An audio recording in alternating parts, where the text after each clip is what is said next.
Got you. Yeah, Now, I was gonna say. Oh, go I was ahead, gonna King, go say ahead. this. I was gonna say this too.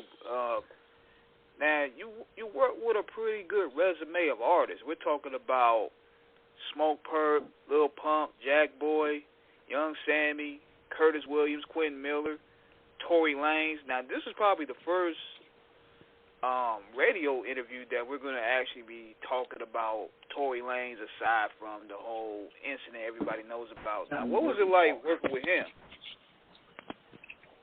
Well, working with him, I didn't work with him personally, but I was on a song that he was on with Lil Pump, and I met him a couple times. I went to his house before. He's a good dude, bro. When with that whole thing that happened with Megan Thee Stallion, I don't know what was really going on with that, so I don't want to put my input in that because that's not my place. But just based off the times I met him, he's very genuine, he's cool, and he goes out his way for people. Like, yo, bro, you good? You need water? Everyone good out here? I bet I'm gonna go back to recording.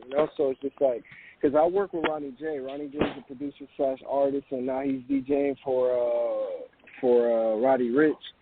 And Ronnie kind of put me in a good amount of positions. He took me to L.A. A few months ago. I went to Tory Lanez's house. I met him. Kind of got the back scenes of how the industry is, because I don't know if you guys know who Tory Lanez is. He manages Post Malone, Tyler Yahweh, and Tyga.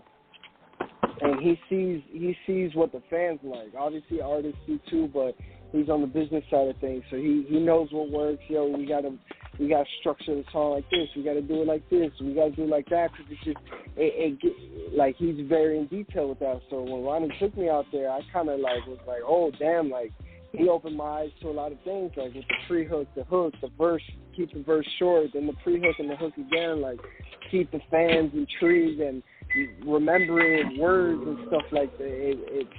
I learned a lot from him, so just in a span of 4 or 5 hours. So it's just, it's crazy, fucking crazy. Yeah, the reason why I asked that, man, because what made me really observe Tory's talent was he dropped that Daystar project, which was incredible because his back was against the wall with a lot of people mad at him. Everybody was on his neck, and he ended up putting out possibly the best project of his career in every five. So talent was there. It was just a matter of him really pushing that line to where he can really get it heard out there, and he showed it off on that one. Yeah. Hey, he's not scared, bro. One thing I can give to him, he's not scared. Anything that he's doing, he's trying. That whole project he dropped where he sampled all classic songs, he did that. NFTs, he tried it. He succeeded in that. He did that.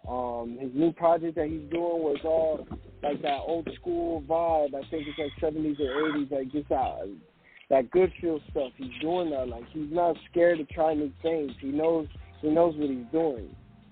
So I give him a lot of props and respect for that. I really do. He shows love to people. He was on the Milk Boys. I don't know if you know about them. They're comedians or pranksters on YouTube. He went on. He's a fan of them apparently. He went on their podcast. He shows love. He's a good-hearted, genuine dude. It's just based off the times that I met him. When I first met him before, because I know his engineer Johan, and before I ever met him and was able to probably chop it to him for a few seconds or me being at his house, we're waiting at Live because Drake was there. He was I think it was at Live, and forgot what club it was, but I was waiting to get in, and I was standing right next to him, and I just started chopping it up. Hey, bro, I know Johan, you know this man, yeah. He's like, damn, bro, it's cool. I'm like, he's like, oh, you from out here? I'm like, yeah, I don't live far from here. He's like, oh, that's dope, bro, what you do? I do music. I also run a studio down south. He's like, all right, that's dope, man. Keep pushing, bro. Don't give up. Stuff like that. He wasn't another artist, but also at the same time, an inspiring artist, you gotta also understand, like I said before, how to move. I wasn't pushy. Didn't sound desperate. I want some knowledge, and I just want to hey, bro, I respect what you do. I do the same thing, and I'm trying to get to where you're at. You know what I'm saying?